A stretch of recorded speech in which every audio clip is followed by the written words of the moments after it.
சுந்தரம், பாப்பா உட்காரு. என்னாச்சு? என்ன பஸ்ல வந்து ரொம்ப டயர்டா இருக்கா? அதெல்லாம் எனக்கு பழக்கப்பட்டதுதான்ப்பா. இந்த உடம்பு என்ன வேணா தாங்கும், மனசு தாங்காதே. என்ன சிதம்பரம், நம்ம வயசுல இதெல்லாம் பார்க்காத. இதெல்லாம் சகஜம்தான், ஒன்னும் ஃபீல் பண்ணாத. கவலைப்படாம எப்படிப்பா இருக்கிறது? என் மாப்பிளை சம்பந்தப்பட்ட விஷயமாச்சே. ஏப்பா, போலீஸ்ல ஒன்னும் அதிகம் பிரச்சனை பண்ண மாட்டாங்களே. என் மாப்பிளை எங்க? ஒன்னும் பயப்பட வேண்டாம். மாணிக்கத்தை ஜாமீன்ல கூட்டு வந்தாச்சு. ஜாமீன்லையா? ஆமா, லாரியை தான் சீஸ் பண்ணிட்டாங்க. ஜாமீன்லன்னா அப்போ பிரச்சனை தீரலன்னு தானே அர்த்தம்? ஆமா சிதம்பரம், பிரச்சனை அதுக்குள்ள எப்படி தீரும்? விசாரிக்கிறாங்க, 2 நாள்ல கோர்ட்ல கேஸ ஃபைல் பண்ணிடுவாங்க.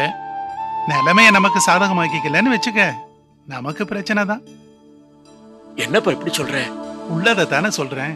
பிரச்சனைன்னு வந்துருச்சு, என்னென்ன பண்ணி வெளியில வரணுமோ அதெல்லாம் பண்ணி பாத்துருவோம். இப்ப என் மாப்பிளை எங்க? மாணிக்கம் வெளியில போயிருக்கான், கொஞ்ச நேரத்துல வந்துருவான். என்ன சிதம்பரம், ரொம்ப வருத்தப்படுறிய? எல்லாம் சரியாயிடும்.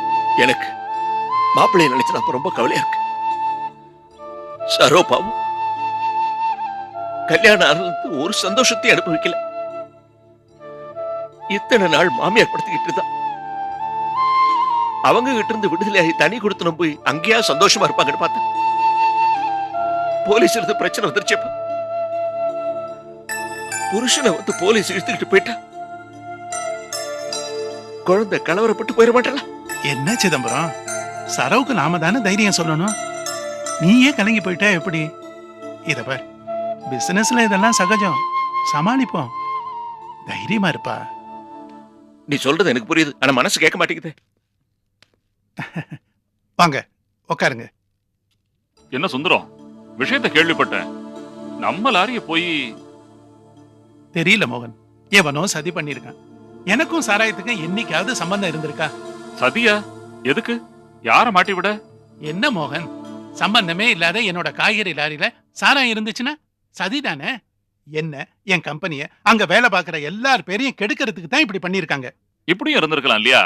சாராயத்தை கடத்துறவங்க உங்க லாரியை யூஸ் பண்ணிருக்கலாம். அவங்களோட நோக்கமே சாராயம் கடத்துறதா தான் இருக்கும். லாரி பிடிபட்ட உடனே உங்களுக்கு இது சதியா தோணலாம். என்ன குழப்பறீங்க?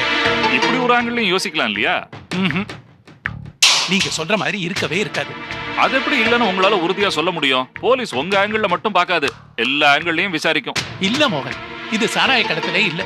நான் அடிச்சு சொல்றேன், நான் தான் சாராயத்தை கடத்தினேன்னு ஒரு எண்ணத்தை ஏற்படுத்தணும்னு உருவாக்கப்பட்ட சதி. சார், முதலாளி சொல்றதுதான் கரெக்ட். எப்படி சொல்ற மாணிக்கம்? இவ்வளவு நாளா லாரி ஓடிட்டு தானே சார் இருக்கு.